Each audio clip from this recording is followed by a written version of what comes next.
You're listening to the Mark Bradford Alchemy for Life podcast. Seek first to understand. Well, hey there. Welcome back. You know what a mantra is, right? Everyone has heard of mantras. It's the thing you repeat over and over again, right? Or it pretty much means sort of the words that you live by, right? And I'm assuming we all sort of have these guiding principles and words that we live by. I have a mantra that I live by, and my brain enjoys it. And it's very innocuous, non-adversarial, completely data-driven kind of thing that keeps me sane and allows me to learn quite a bit. It also avoids a lot of conflict and emotion. It wasn't intended to do all that, but that's what it does. My mantra is seek first to understand. And it's true. And I don't know if I'm living by the mantra or the mantra is just a description of how my brain operates. Pardon me. But it's true. When I encounter things I don't understand, that is the first and only thing I want to do is understand why it happened, why it didn't happen, why it broke, why someone behaved a certain way, why I'm presented with what I'm presented with. I want to understand first. And there's no emotion in understanding, which is really cool. It's just your brain goes into science mode and it says, let me discover, let me open this up, let me think about this, let me understand it. And it's really, really nice because it prevents a lot of problems and it allows a much faster learning curve. So if I encounter something I kind of need to learn, I don't get frustrated right away or question it. I just go, okay, well, how does this work?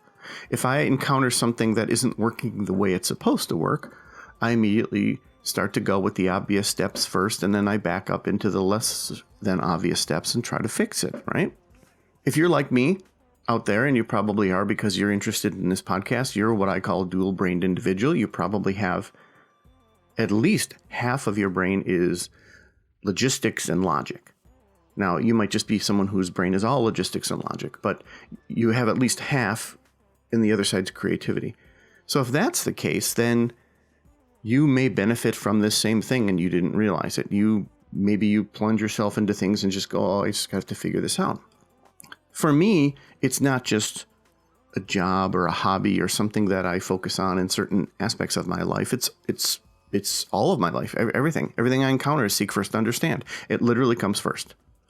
Okay, but here's the weird part. And you tell me if you've ever encountered this. But I've been noticing time and time again where when I employ this, seeking first to understand when I am, let's say, helping a person with a problem or a problem is presented, or even if someone, and I want to say this as neutrally as possible, even if someone creates a problem that I have to undo or fix or whatever it is, regardless if it's in a relationship or what have you, or it's in one of my various facets of things that I do, when I approach it with the seek first to understand, which I always do, I am fairly likely to be met with some adversarial sort of attitude because they're expecting me to be adversarial. They're expecting me to inject emotion into something. Let's take a real simple hypothetical of somebody comes to me because a thing doesn't work, let's say, in some way. And I come and help them and verbally, physically, whatever it is. And I find out that, they were just simply doing this thing wrong. That's all. And I say, oh, it looks like you're just doing that wrong. Here you go. That's basically all I do. There's no emotion. There's no joking because I just want to help. But I've encountered, especially a lot lately, that there is this adversarial side of people in which they kind of are waiting for me to make like a snide comment or, oh, you did that wrong or this, you didn't have enough coffee, this and this. And I never make those comments because this ends our transaction. This is what you summoned me for. This is why you called. This is why we're having a chat. That's it. No, I don't want to make fun of you. No, I don't want to bring you down. No, I don't want to inject anything negative into the conversation. And no, I don't want to add to your frustration and hurt your self-esteem. Like, that's the furthest thing from my mind. And yet that's what they're expecting. It's like walking up to somebody and helping them, and then all of a sudden they're wearing a suit of armor and they have a sword out. And they get this stance where they put the shield up and they have the sword almost in your face, and they're just staring you down. And you're like, okay, I'm going to get in my car now. And this has happened a lot of times. This has happened a number of times with people.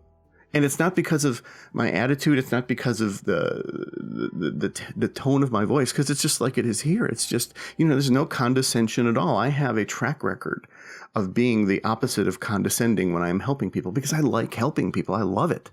That's why I like teaching. That's why I like explaining. That's why I have those letters that I posted from the kids when I did the teaching class, and because they loved it. They weren't talked down to, and they rose to the occasion to really do things that their teacher literally took me aside and said, I didn't think they were capable of this stuff.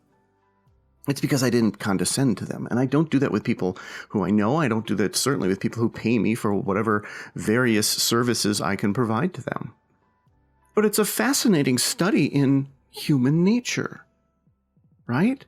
It kind of touches on expectations, doesn't it? Like, well, they expected me to be upset with them.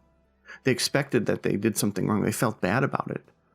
And we can dig deeper, can't we? We can dig deeper into saying, well, because of their childhood, because of this, because of the way that their parents handled discipline, because of the teachers in their life and the way that they handled when they did something wrong. That's horrible. I mean, obviously you need to let go eventually of that when you become, 40 years old or more, but it can leave quite an imprint, can't it? It can leave an imprint if when something happened in your childhood or something did wrong, if the people who are in authority didn't handle it well, obviously that carries forward, because then you hear that little voice in your head saying, you dummy, you dummy. And then they look at me as if I'm the person who said, you dummy. I didn't. I'm just going, thanks. See you later. So fortunately, because seek first to understand actually applies to me understanding why the seek first to understand isn't working, it allows me to examine this without a lot of negative emotion. I mean, instead of me getting frustrated about it, I'm trying to understand it, and I'm trying to impart that understanding to you. And so I think I just did. But let's look at this from two perspectives. Let's look at it from the perspective of the person. So we go to help someone. I'll say we so that you join along with me. We go to help somebody in some way, shape, or form. Come to their rescue, help them, whatever it is. Like your friend says, they need a ride or something like this, and you go, okay. I'm not really in the middle of something. I'll go pick you up, right? And then they start making all these self-defacing jokes about themselves and their car and this and that, and then you're like, yeah, no big deal. Things happen, and they keep hammering at you, right? It's because the voice in their head is telling them that they did something dumb and that they disapprove. And nothing you can do really will change that, because as important as you are as a friend, you don't go home with them, and you're not who they see in the mirror when they go home. When they look in the mirror when they go home, they see themselves going, you idiot, why do you do this to your car? Why don't you keep your car fixed? Why don't you make more money so that you have a nicer car and your friend doesn't have to come and pick you up? And oh my God, I'm sure he's mad at me. No, he's not.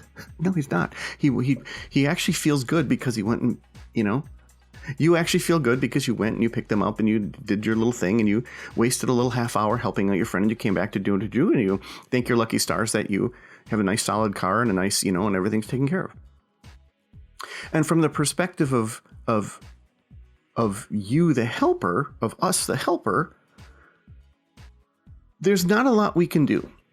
There's not a lot you can do when you do help someone and they still look at you with the eyes of hearing the bad voice tell them that they're a bad person in there some way, right? Whether it's from nature, nurture, childhood, other experiences, other people, so forth, right? So my quick points, and staying within my time frame that I respect you with. If you are on the receiving end of help, whether it's someone at the grocery store is helping you because you're not scanning your vegetable correctly, or because your friend has to give you a ride, or someone you pay to help you helps you, just accept it. Just accept it. Just like I think there's a connection between that and accepting presents. It took me a while to do that too. If someone gave me a really nice present or a present in general, instead of, oh, you shouldn't have, oh my God, just look them in the eye and just bask in the goodness of somebody who wanted to do something nice. Because it feels really good. Right? And if you're on the giving side of this, just know that it's not something you should take personally. They're not doing this only to you because they have this universal voice in their head that's always talking, no matter who they're talking to, no matter what they're dealing with, no matter who is offering them the help or the kindness or the love or whatever it is. So don't take it personally. And if you're in the camp that I'm in, the seek first to understand, the helping camp and so forth, don't take it at all as a reason to stop doing that. Take it as just something interesting that happens, that it's just another thing that you can give your seek first to understand brain to figure out. And it's just another proof that it's a really good mantra to have, because if you didn't have that, you would then become frustrated, and then it would be a self-fulfilling prophecy in which you would get frustrated with them. And they'd be like, aha, see, you were angry, you were upset at this, you were frustrated. No, I wasn't. I'm getting frustrated at the fact that you said I'm frustrated. Right? So if you're living by that thing, you're doing good work. And just listen to this again if you encounter that. If you're receiving the work, if you're receiving the help, the kindness, the gifts, the what have you, just accept it and enjoy that. That's a manifestation of something very vital, very powerful, and sometimes very scarce in our society, which is just understanding and kindness. And you got some. So embrace it. Okay? Thank you so much for listening. I went over, but I thought it was warranted, and I hope you have an awesome week. I will see you again.